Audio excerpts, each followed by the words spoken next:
Good morning. Ferris Bueller movie, Ferris Bueller's Day Off. There's a great line that says, life moves pretty quickly. So Stephen Pearl has been living the life moves pretty quickly part of that movie. Last December, he and his wife, Brittany, welcomed an infant daughter, Lainey. She'll turn 1 this December. It's one of those big steps in life. And just a few weeks ago, he moved into the head coaching role at Auburn University. And as he enters his first season as head coach at Auburn, he's well prepared, having spent 17 seasons as part of SEC basketball, 5 as a student athlete at the University of Tennessee, and 11, the last 11, as an assistant coach at Auburn. As a player, a number of highlights, but one of the most significant highlights came as a junior when he was part of a roster and a playing rotation that helped Tennessee's team advance to the Elite Eight. That was back in 2010 during his time as an assistant coach at Auburn. Auburn's made 2 Final Four appearances. He served as Auburn's defensive coordinator during the last 2 seasons and took the lead in recruiting future All-Americans and current NBA players Janai Broom and Walker Kessler.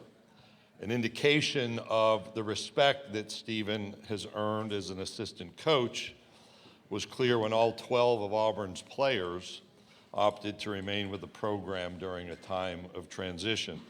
Welcome to the stage, our first head coach of the day, Stephen Pearl from Auburn University.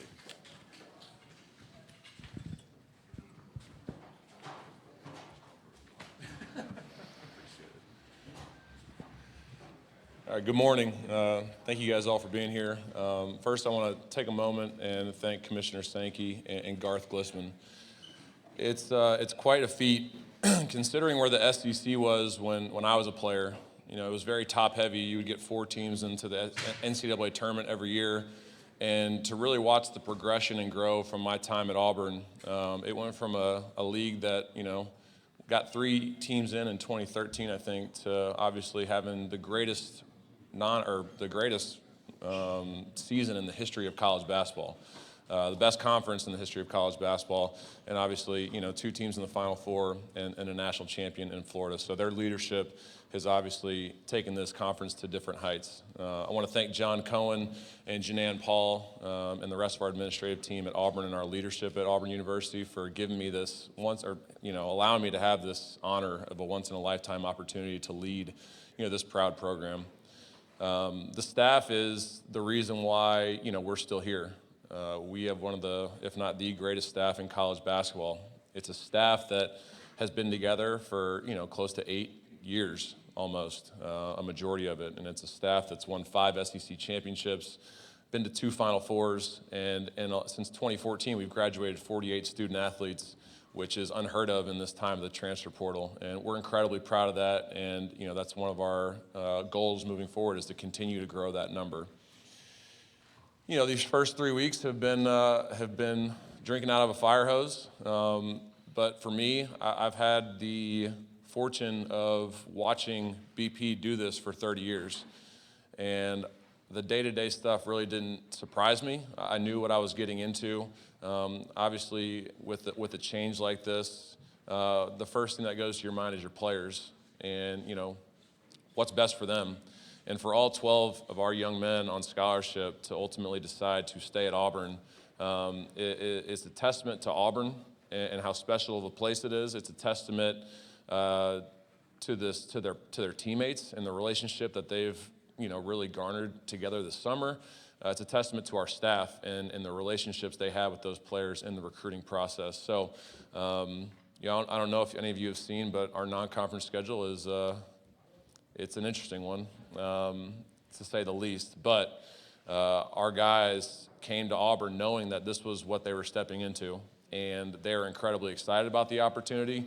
They're looking forward to the opportunity to show that, you know, Auburn is still a team to be reckoned with. And, you know, it's a group that has continuously gotten better every single week. The energy in practice has been phenomenal, and they're really tired of beating up on each other. So I know they're really looking forward tonight to playing another high major opponent in Oklahoma State. So very busy day for the Auburn Tigers, but, you know, an exciting one.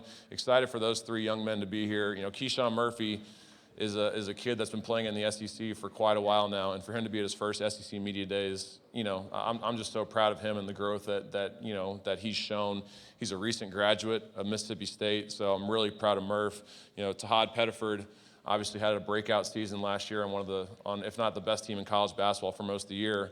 He's going to have a different role this year. He's going to have a target on his back every single night, and he's going to have people gunning for him. So for him to be able to trust his teammates and lead a team of 10 new players, he's got an unbelievable opportunity in front of him to show how much he's grown as a leader, but also as a player. And then Keyshawn Hall, the Big 12 leading scorer last year. He sees the headlines. We can without saying anything, he's hungry. He's ready to go. So I'm really proud of Keyshawn Hall. He came here wanting to grow as a defender, as a leader, and as a winner, and just really excited for what this group has to offer. So I'm proud that those guys are standing next to me today. And with that being said, we'll take any questions. Thank you, Coach. If you have a question, raise your hand. Tommy and Molly will get a mic to you. We'll start right here in the front row. Justin Ferguson, Auburn Observer. Stephen, speaking of Keyshawn Hall, just can you just discuss kind of how unique of a scorer he is compared to maybe some of the other guys y'all have had at the four these last few years, just the variety of skills he's got? Yeah, I mean, you look at historically what we've had at that position, right? You look at Chumo Kiki, you look at JT Thor, you look at Jabari Smith, and even Janai Broom to an extent when he slid over to play some four last year. Like, Keyshawn's got a mold of all those guys as far as his ability to shoot the ball. I would say the one area that Keyshawn is probably ahead of all those guys is his ability to put the ball on the floor, right? He can really put the ball on the floor and get to the rim and create contact and score through contact, right? He's really quick and really versatile, but I think he's an interesting combination of all four of those guys and his ability to score the ball. Right, I give him grief because I call him conference key, because in conference play last year, what'd you shoot, like 40% from three? All right, well, we need conference key to show up, and he's been showing that as of late. He's a guy that's going to get to the foul line. He does a really good job of drawing contact and drawing fouls, similar to like what Janai would do. Shoots a really good percentage from the free throw line. So he's very versatile. If you put a smaller guy on him, he's going to be able to post him up, right? And if you put a bigger guy on him, he's just going to drive right around you. So his ability to play both 3 and 4 is something that we're going to work with this year, and obviously just excited for the different options that he gives us on the offensive end to be able to put him in situations to be successful. Coach, we'll go over here on our left, on the far aisle. Taylor Corn, The Barn. With there being so many new faces on this roster this year, how much have you seen the chemistry grow since all of your players got on campus? Yeah, since June 1st, we spent, obviously we had 3 freshmen and a JUCO coming in, and then from the Sweet 16 weekend all the way up until June 1st, we were recruiting this roster. We get done recruiting the roster like right around May 28th when Filip Jovic commits to us, and then those guys are together for 8 weeks from June 1 until August. So I've been really impressed just to watch their bond and just their unity as a unit. They knew coming in, Taylor, that it was going to be there was going to be somebody at every position that they had to compete with. Like, that's what they signed up for. They signed up to play against really good competition and really good players to not only help the team win, but to help them grow as an individual. So to watch them be able to compete at a high level, knowing how much they all hate to lose, but also to see them grow in their friendships with each other has obviously been really positive, and I think it's a big reason why they all ultimately decide to stay. So, proud of the kids and their chemistry together. One of the unique things about what happened in September, we had to go through some adversity way sooner than 99% of college basketball teams had to this year. A lot of teams won't experience any adversity until November or December based on their schedule, right? When they play a Houston and they get punched in the mouth in the first 5 possessions, right? We had to go through adversity together in September. That's going to help this group stay close and stay tight-knit and stay together, which I think is, a blessing in disguise considering what happened with BP stepping down. So to see them stay together through a difficult situation gives me a lot of hope and a lot of, encouragement for the future. Coach, we'll go back over here on our right, second row. Stephen, when you talk about Auburn big men of the last few years, obviously it's really big shoes to fill with All-Americans. What did you guys see out of Murph in terms of his skill set that you thought would be a good fit for this team, but also be a good fit for a system that you've mentioned will be a little bit different than it's been the last few seasons? Yeah, Nathan, I don't know if you saw Murph in high school, but Murph was a shooter in high school, he was a guard. and he had guard skill set. And you've been to some practices, you've seen some of the things that he's able to do when he puts the ball on the floor. And he showed in the scrimmage on, what was that, Saturday. He made 3 threes, I think, in our scrimmage. He's shown the ability to stretch the floor and really make the defense respect him out there. So I'm really excited for Murph because, while he was really effective at Mississippi State, I think, considering what our fives do in our system, we allowed Walker Kessler to shoot threes. He shot 20%. Big reason for that is because he was the National Defensive Player of the Year. Janai Broome shot a lot of threes, shot I think 29%. While he was at Auburn.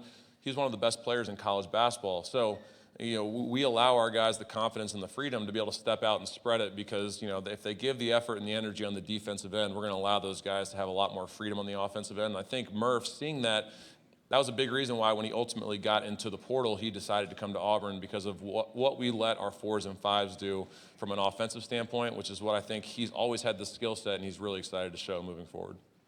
Okay, we're going to go right here in the center. If you can pass the mic down to him. Hey, Coach, Daryl Dapprich, Locked on Auburn. Obviously, the most influential coach that you've had is probably your father, but I'm interested to know what other coaches you've come across in your life that has made an impact on you with style, scheme, that have kind of got you to this point where you are right now. Daryl, when I was at Tennessee, Steve Forbes at Wake Forest was a coach that was our, one of our assistant coaches, and he was really, big for me. And Jason Shea, who was a head coach at ETSU, they're both at Wake Forest now. Those two guys were, my lead assistants when I was in college, and they helped me a ton. And they're the ones that really got me excited about coaching because I watched how they game planned.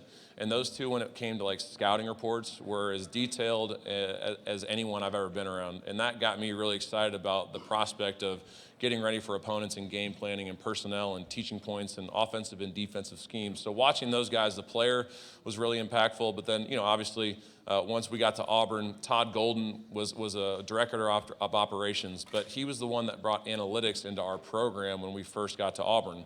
And that was when Ken Pom was obviously really one of the only analytically, driven databases out there. Now there's 57 of them.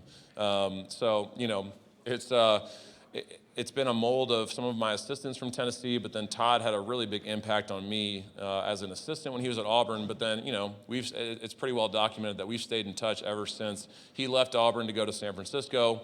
And then, BP really helped him get that job at Florida.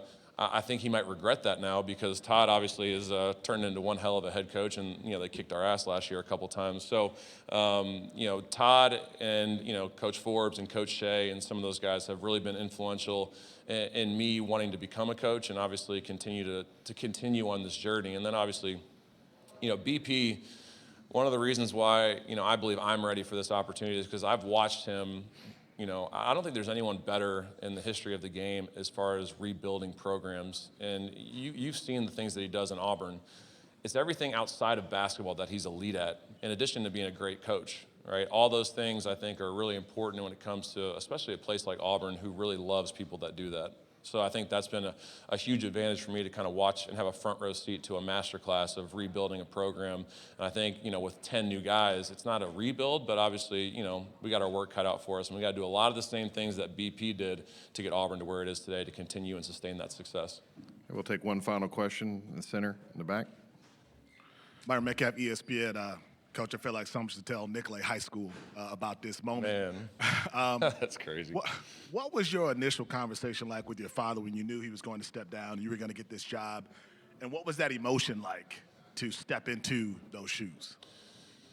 So BP and I have been having hypothetical conversations about, his departure for years now. You text me asking me about it all the time. Well, is he going to be a senator? Is he going to, TV? So it's something that we've been talking about for years, right? And he really didn't get to a point where he felt like this was time until 2 weeks leading up to the decision that he made on the 21st. He made, John Cohen and a couple of our administrators aware that he was going to let them know on the 21st, the day before practice, that he was either going to stay or he was going to go. And it allowed them to have the opportunity to plan for both scenarios, BP coming back as the head coach, but also BP stepping aside and what we're going to do with that. In addition to that, BP and John 3 years ago, BP told him, like, listen, I don't know how much longer I'm going to do this. So John has been actively, you know, in his mind, getting prepared for this for 3 years now and going through all the different options of, do I bring in an outside coaching staff? You know, do I bring in a big name guy? Or, you know, he watched this grow, this staff grow as a unit and stay together and not go chasing other assistant jobs, not go chasing other head coaching jobs. And he ultimately felt like the staff had earned the right and the opportunity to continue to move this thing forward. As far as when it hit me, it didn't hit me until I showed up at the gym at Neville Arena when BP was filming his goodbye video, and John pulled me aside with Janae and was like, hey, you know, you're the guy. So then I was like, oh, all right, here we go. So it all happened, you know, really fast. But, you know, I'm ready because I've spent 38 years watching him do this at a very, very high level. Coach Pearl, thank you for your time this morning. Thank you, guys.